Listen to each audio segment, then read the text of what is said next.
ये चैनल केवल मनोरंजन के लिए है। हम किसी भी अंधविश्वास को बढ़ावा नहीं देते। दोस्तों, हमारा यह चैनल नया है। हमारे वीडियो को लाइक कीजिए, सब्सक्राइब कीजिए और बेल आइकन को दबाना ना भूलें और बिना घबराए अंत तक देखिए। काली बिल्ली, इस कहानी के लेखिका है नुपुर। काली बिल्ली को लोग बिल्कुल पसंद नहीं करते हैं। लोगों का कहना है कि अगर कोई बिल्ली सड़क के आगे भागता है तो कुछ समय के लिए रुक जाना चाहिए, लेकिन मैं ये सब नहीं मानती। किसी का समय खराब हो तो उसमें बिल्ली का क्या कसूर है। वैसे तो मेरा नाम लीना है, मैं एक कॉलेज स्टूडेंट हूँ। मुझे बिल्लियाँ बहुत पसंद है। एक दिन जब मैं कॉलेज से घर आ रही थी तब मुझे एक बिल्ली का बच्चा सड़क के नाले पर गिरा हुआ मिला और उस बिल्ली को मैं अपने घर ले आया। बिल्ली को देखकर माँ मुझे कहने लगी, जहाँ से तुम लेकर आई हो वहाँ पर छोड़ के आओ। लेकिन क्यों माँ? क्योंकि बिल्ली का रंग काला है। काले चीज़ें मुझे बिल्कुल पसंद नहीं है।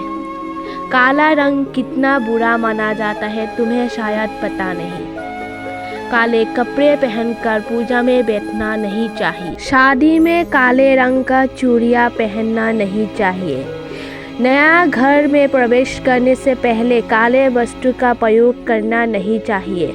अब भी तुम इस काले रंग की बिल्ली को घर में रखना चाहती हो? अरे माँ, छोड़ो ना इस बात को। इस बिल्ली पर आपको थोड़ा सा भी प्यार नहीं आ रहा है? मैं तो इस बिल्ली को अपने साथ ही रखूंगी। लेकिन लीना, लेकिन कुछ नहीं माँ, मुझे तो यही बिल्ली चाहिए बस। इस बिल्ली को तो तुमने घर पर रख लिया, अगर कुछ उल्टा सीधा हो गया ना फिर मुझे मत कहना। अरे माँ, अगर कुछ उल्टा सीधा हो गया तो आप संभाल लेना। कुछ दिन बाद पापा उदास होकर घर में आए। जब हमने पापा से कहा, क्या हुआ पापा? तब पापा ने कहा, हाय, मैं बर्बाद हो गया। मेरा पूरा दुकान जल गया और जो भी कपड़े बचा था वो जल के राख हो गया। हे भगवान, अब मैं क्या करूं? इस परिवार को मैं कैसे चलाऊंगा? लेकिन ये सब कैसे हुआ पापा? कैसे हुआ? मुझे कुछ नहीं पता बेटा, मुझे कुछ नहीं पता। मुझे अकेले छोड़ दो। पापा, शायद जरूर किसी ने जानबूझकर आग लगाया होगा। लीना, ये सब इस काले रंग के बिल्ली के आने से हुआ है। आते ही इतना बड़ा नुकसान कर दिया। अपशगुन है ये बिल्ली। एक दिन जब दादी कमरे में से बाहर निकल रही थी कि तभी दादी अचानक फिसलकर गिर पड़ी। जब हमने दादी को डॉक्टर के पास ले गए तभी डॉक्टर ने कहा कि दादी कभी भी चल नहीं सकती क्योंकि दादी का कमर टूट गया था।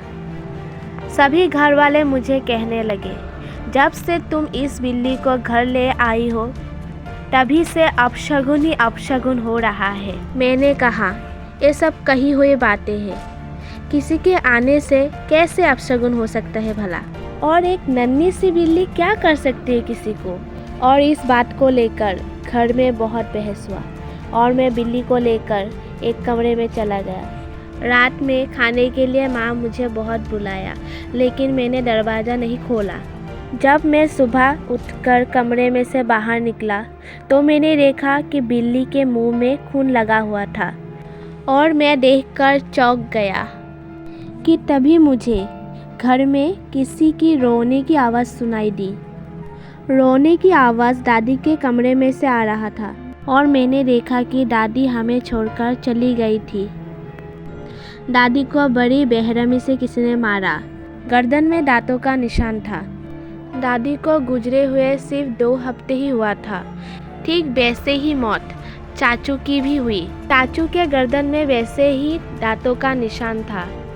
और कुछ दिनों बाद हम तीनों ने एक साथ खाना खाया। मैं अपने रूम में सोने के लिए चला गया।